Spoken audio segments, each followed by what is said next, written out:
பணியிடை நீக்கத்தை எதிர்த்து டாக்டர் சுப்பையா தாக்கல் செய்த மனுவை தள்ளுபடி செய்து சென்னை உயர்நீதிமன்றம் அதிரடி உத்தரவை பிறப்பித்திருக்கிறது. கூடுதல் விவரங்களோடு இணைகிறார் செய்தியாளர் சுரேஷ். வணக்கம் சுரேஷ். இந்த வழக்கினுடைய பின்னணி மற்றும் சென்னை உயர்நீதிமன்றம் பிறப்பித்த உத்தரவில் என்னென்ன விஷயங்கள் குறிப்பிட்டிருக்காங்க, முழு விவரங்கள்?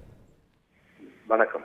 சென்னை ராயப்பேட்டை அரசு மருத்துவமனையில் புற்றுநோய் பிரிவினுடைய துறை தலைவராக இருந்த மருத்துவர் சுப்பையா சண்முகத்திற்கு எதிராக பெண் மருத்துவர் ஒருவர் பாலியல் புகார் அளித்திருந்தார். இந்த புகாரின் அடிப்படையில் சுப்பையாவை காஞ்சிபுரம் மருத்துவமனைக்கு பணியிட மாற்றம் செய்து உத்தரவிடப்பட்டது.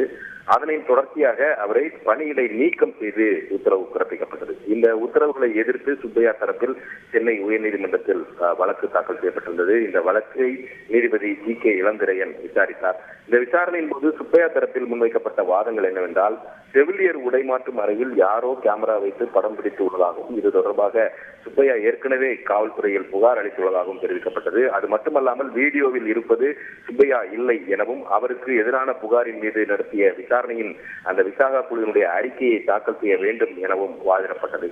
அதே சமயம் அரசு தரப்பில் இவருக்கு எதிராக முன்வைக்கப்பட்ட வாதங்கள் என்னவென்றால், சுப்பையாவுக்கு எதிராக இது போன்ற பல புகார்கள் தொடர்ச்சியாக வருவதாகவும், இவரை போன்ற நபர்களுக்கு நீதிமன்றம் கருணை காட்டக்கூடாது என்றும் வாதிடப்பட்டது. பெண் மருத்துவர் ஒருவர் அளித்த புகாரின் அடிப்படையில் தான் அவர் பணியிடம் மாற்றம் செய்யப்பட்டதாகவும், பணியிடம் நீக்கம் செய்யப்பட்டதற்கு வேறு காரணங்கள் உள்ளதாகவும் அரசு தரப்பில் தெரிவிக்கப்பட்டது.